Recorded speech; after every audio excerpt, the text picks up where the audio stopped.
18 मई 1998 पाकिस्तान ने अपना पहला परमाणु परीक्षण किया, जिसके बाद यह ऑफिशियल हो गया कि अब पाकिस्तान के पास भी परमाणु बम है। भारत 18 मई 1974 में ही अपने परमाणु बम का परीक्षण कर चुका था। दोनों देशों के पास परमाणु बम होने के कारण अब दुनिया को लग रहा था कि शायद भविष्य में हमें इन दोनों देशों में कोई भी जंग देखने को नहीं मिलेगी, क्योंकि परमाणु बम के कारण कोई एक दूसरे पर हमला करेगा ही नहीं। जिसके बाद भारत और पाकिस्तान के रिश्ते भी सुधरने लगे। 1999 में तो अटल बिहारी वाजपेयी खुद लाहौर गए और वहां पर दोनों देशों के प्रधानमंत्रियों ने एक दूसरे के साथ व्यापार बढ़ाने और शांति स्थापित करने की बात कही। ऐसा लग रहा था मानो सब कुछ बदलने वाला है। भारत और पाकिस्तान अब एक नई शांति प्रिय पड़ोसी की तरह रहेंगे, पर शायद पाकिस्तान को यह मंजूर नहीं था, क्योंकि कुछ महीने बाद ही भारत पर पाकिस्तानी सेना की ओर से कारगिल का हमला शुरू कर दिया गया। इस युद्ध को भारत ने जीत तो लिया, लेकिन भारत ने अपने 527 जवानों को खो दिया, जिसमें से एक विक्रम बत्रा भी थे, जिन पर बनी शेरशाह मूवी रिसेंटली काफी फेमस हुई।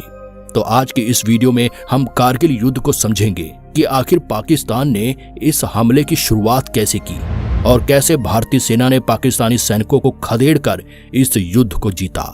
3 मई 1999 LOC के करीब मौजूद बैटाली गांव के रहने वाले ताशी नाम गयाल अपनी खोई हुई याक यानी बैल को ढूंढ रहे थे। तभी उन्हें LOC के पास की पहाड़ियों पर कुछ हलचल दिखाई दी।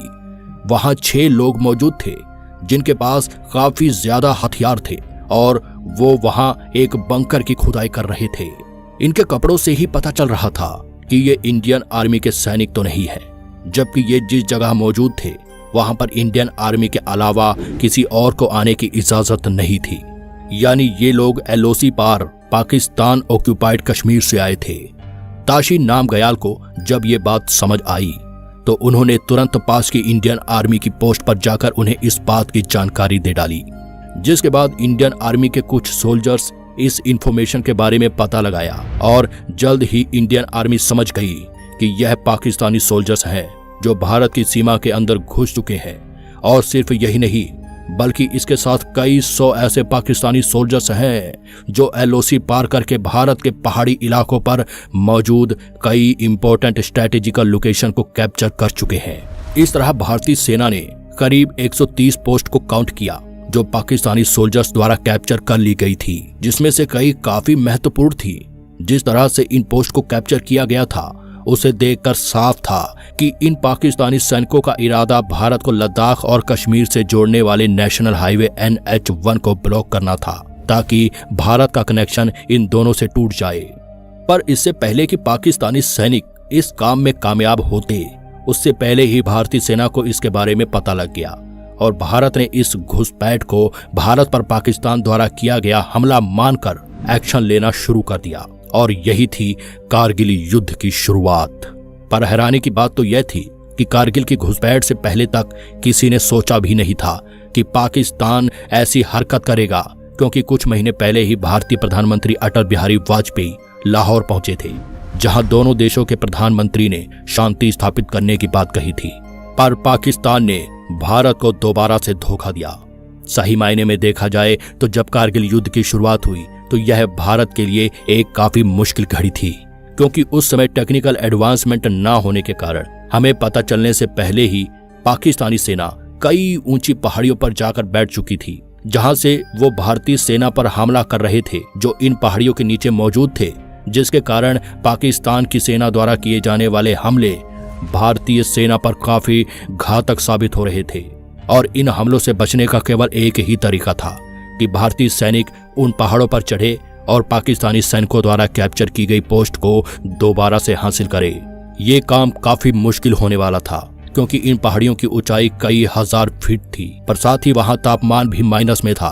पर भारत के पास इसके अलावा कोई दूसरा ऑप्शन नहीं था, क्योंकि हम इन पोस्ट को पाकिस्तानी सेना पर रहने नहीं दे सकते थे, क्योंकि यह एक हार होती और इससे पाकिस्तान भविष्य में लद्दाख से लेकर कश्मीर को भारत से अलग कर सकता था। इसीलिए इन सभी स्ट्रेटेजिकल इंपॉर्टेंट पोस्ट को वापस हासिल करने के लिए भारतीय सेना द्वारा ऑपरेशन विजय लॉन्च किया गया। इस दौरान मिशन को अच्छे से प्लान करने के लिए और पाकिस्तानी सैनिकों की सही लोकेशन को फाइंड करने के लिए भारतीय सरकार ने अमेरिकी सरकार से LOC की हाई क्वालिटी सैटेलाइट इमेजेस की भी डिमांड की, क्योंकि उस समय भारत के पास अपनी खुद की कोई एडवांस इमेजिंग सैटेलाइट मौजूद नहीं थी।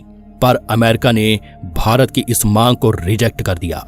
लेकिन यहाँ पर भारतीय वायुसेना ने रिस्क लेते हुए ऊंची पहाड़ियों पर अपने जहाजों को उड़ाकर इन पाकिस्तानी सोल्जर्स की सही लोकेशन भारतीय थल सेना को दी। इस दौरान वायुसेना ने इन पहाड़ियों पर मौजूद पाकिस्तानी सैनिकों पर कई हमले भी किए, पर क्योंकि पहाड़ियों पर ऑक्सीजन की कमी होने के कारण वायुसेना अपनी पूरी कार्य क्षमता पर उड़ नहीं पाते और उनका पेलोड भी काफी कम हो जाता है। इसीलिए वायुसेना इस पूरे युद्ध में कुछ ज्यादा बड़ा रोल नहीं निभा पाई, जिसके बाद इस युद्ध को जीतने की सारी जिम्मेदारी भारतीय थल सेना पर आ गई। भारतीय सेना का प्लान काफी सिंपल था कि पहले हमें सबसे ज्यादा स्ट्रेटेजिकल लोकेशन को पाकिस्तानी सेना के कब्जे से वापस अपने कंट्रोल में लेना है। इसमें 3 से 4 लोकेशंस को पहले टारगेट बनाया गया, जिसमें सबसे इंपॉर्टेंट थी टोलोलिंग हिल। पर इस पोस्ट को हासिल करना सबसे मुश्किल मिशंस में से एक था, क्योंकि इस पर पाकिस्तानी सोल्जर्स 16,000 फीट की ऊंचाई पर बैठे थे। यानी भारतीय सेना को इस पहाड़ी पर बैठे पाकिस्तानी सैनिकों से बचते हुए पहले तो इस पहाड़ी पर चढ़ना था और उसके बाद उन पाकिस्तानी सैनिकों से लड़कर इस पोस्ट को वापस हासिल करना था, वो भी -5 डिग्री सेल्सियस में। इतना ही नहीं, बल्कि भारतीय सेना को यह मिशन रात के अंधेरे में करना था, ताकि उन्हें चढ़ते वक्त ऊपर बैठे पाकिस्तानी सैनिक ना देख ले, क्योंकि अगर ऐसा हुआ तो उनके लिए नीचे से चढ़कर आ रहे भारतीय सैनिकों को टारगेट बनाना काफी आसान हो जाएगा। इन सभी चैलेंज को देखते हुए भारतीय सेना द्वारा अपने कुछ बेस्ट सोल्जर्स की एक टीम तैयार की गई, जिसे मेजर राजेश अधिकारी लीड कर रहे थे।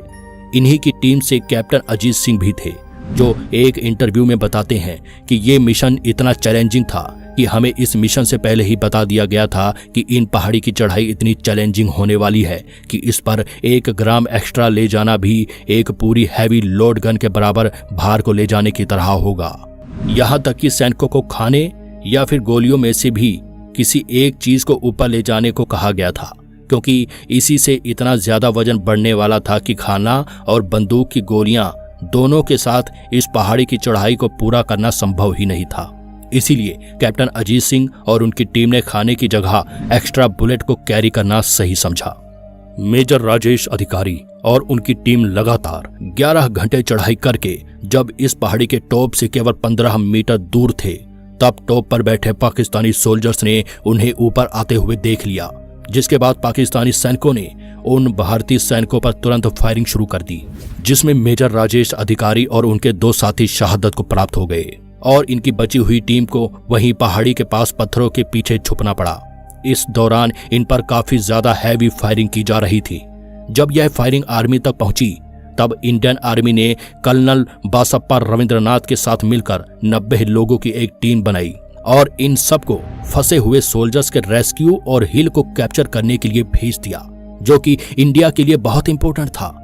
कर्नल रविंद्रनाथ ने अपने सोल्जर्स के साथ दोबारा से टोलोलिंग हिल की चढ़ाई शुरू की और 12 जून तक वो पहाड़ी पर फंसे भारतीय सैनिकों तक पहुंच गई, जहां उन्होंने सभी सैनिकों के साथ मिलकर एक नया प्लान बनाया, जिसमें कर्नल रविंद्रनाथ ने टीम को 3 हिस्सों में डिवाइड कर दिया, जिनके नाम थे अर्जुन, भीम एंड अभिमन्यु। इन तीनों टीमों के काम अलग अलग थे। पहली टीम का काम था कि वह सबसे आगे रहेगी और पाकिस्तानी सोल्जर्स पर सबसे पहला अटैक करेगी। दूसरी टीम का काम था पहाड़ी की दूसरी साइड से ऊंचाई पर बैठे पाकिस्तानी सैनिकों पर हमला करना और तीसरी टीम का काम था इन दोनों टीम को कवर फायर देना। प्लानिंग काफी बेहतर थी और इसके रिजल्ट भी मिले। भारतीय सैनिकों ने बहादुरी और समझदारी से सबसे इंपॉर्टेंट टोलोलिंग हिल को कैप्चर कर लिया। पर दुख की बात यह थी कि इस मिशन के दौरान इस टीम में मौजूद सोल्जर मेजर विवेक गुप्ता सहित 6 और भारतीय सैनिक शहादत को प्राप्त हो गए। लेकिन इनके बलिदान ने कारगिल में भारत को एक अच्छी पोजीशन दे दी।